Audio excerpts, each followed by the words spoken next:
गावी गेल्याच्या नंतर ना मला या ठिकाणी जाणं खूप जास्त गरजेचं असतं. का ते तुम्हाला पुढे कळेलच.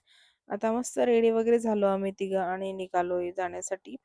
आणि मग जाता-जाता अणवेवरून आत्या त्यांना पण घ्यायचं होतं. त्यांना सोबत घेतलं आणि मग निघालो. जाता-जाता इतकं रखरख ऊन होतं बट गाडीमध्ये अजिबात जाणवत नव्हतं एसीमुळे आणि मग नंतर फायनली पोहोचलो. जाळीचा देव म्हणजेच महानुभाव पंथ असल्यामुळे आम्ही तिथे नेहमी जात असतो आल्यावरती.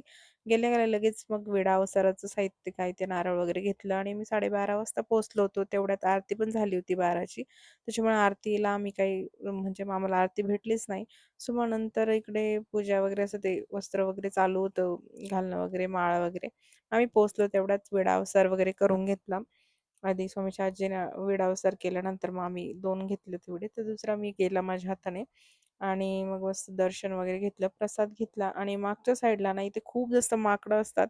मग तिथेच बघण्यासाठी गेलो होतो आम्ही स्वामीला घेऊन. तर तिथे नेमकंच एक पिल्लू जन्माला आलेलं होतं. तर त्याची धडपड चालू होती वरती चढण्यासाठी आणि त्याची आई त्याला मस्त गोंजारून सांगत होती, की "वरती चढू नको." असं काहीतरी चालू होतं त्यांचं आणि आम्ही त्यांची गंमत बघत होतो. खरंच आईचं प्रेम हे खूप जास्त वेगळं असतं आणि काळजी पण त्याच्यामध्ये दिसत होती. बघा कसं उचलून धरती त्याला आणि आम्ही अशी किती वेळ गंमत बघत बसलो, व्हिडिओ वगैरे काढत बसलो तिथे.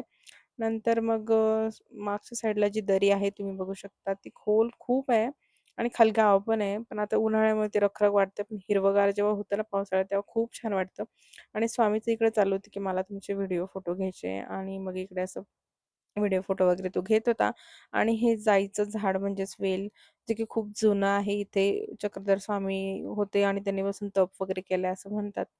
मग तिथे पण दर्शन घेतलं आणि मागच्या साईडला तुम्हाला मी दाखवते. इकडे खूप छान असं पायऱ्या आहे खाली गाव आहे एक तिथपर्यंत जातात त्या पायऱ्या चढून आणि आता उन्हामुळे असं वाटतं हे, पण मग पावसाळ्यात खूप छान वाटतं आणि स्वामीला असं रुमाल बांधला होता त्याच्यामुळे त्याला खूपच जास्त लाज वाटत होती. त्याच्यामुळे तो व्हिडिओमध्ये बघतच नव्हता आणि देवासाठी वस्त्र वगैरे घेतले आणि मग घरी आलो. चला तर मग भेटूया नेक्स्ट व्लॉगमध्ये. बाय.